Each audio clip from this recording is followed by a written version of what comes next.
Hello, dear AJA school community.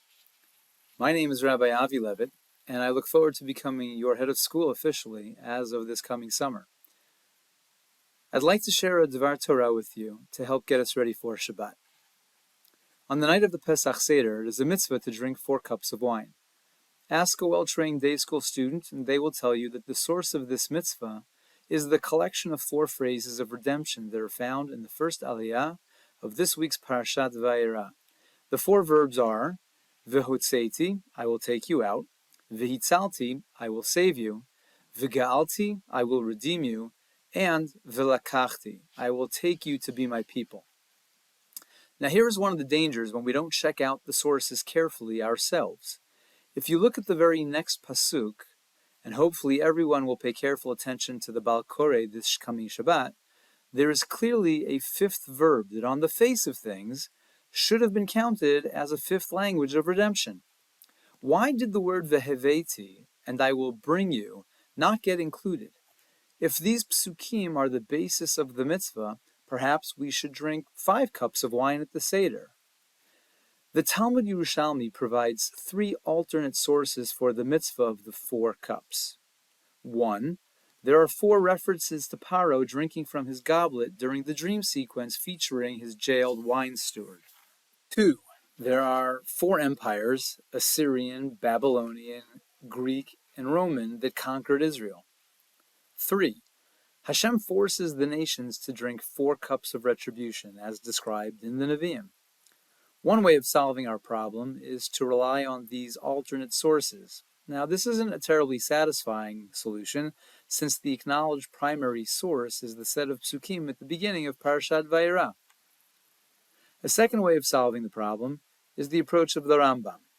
Maimonides suggested that we pour a 5th cup of wine, which we don't drink. What do we do with it? We can use it for additional praises that we should sing at the end of the Seder, celebrating Hashem's having redeemed Israel from Mitzrayim.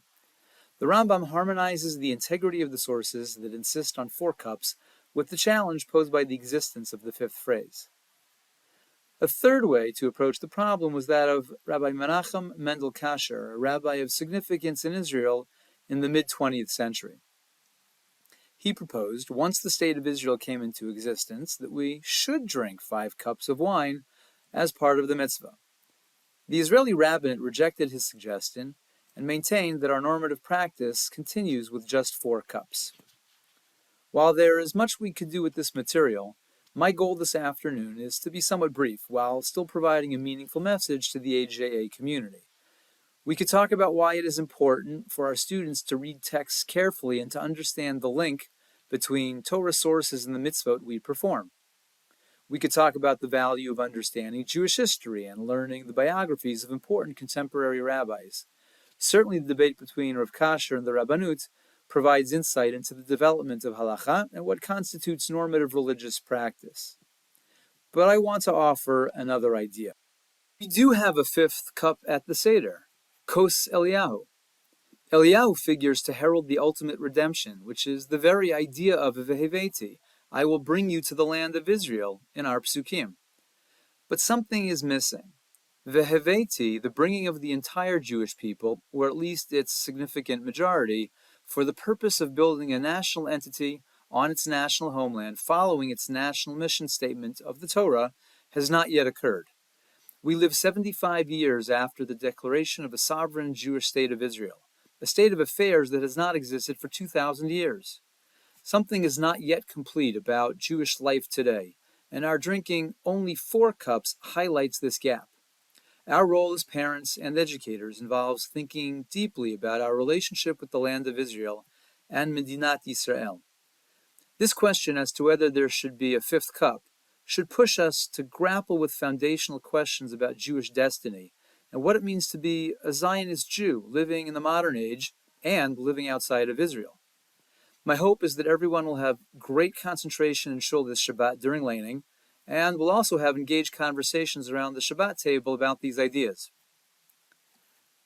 I would like to thank Leanne Kaplan, Davi Kuttner, and Jeff Stein in particular, along with the entire search committee and the board of directors at AJA, for the honor of the invitation to serve as your head of school. I am looking forward, along with my family, to visit the community, and to meet you and develop the relationships that will help make AJA an even more amazing school.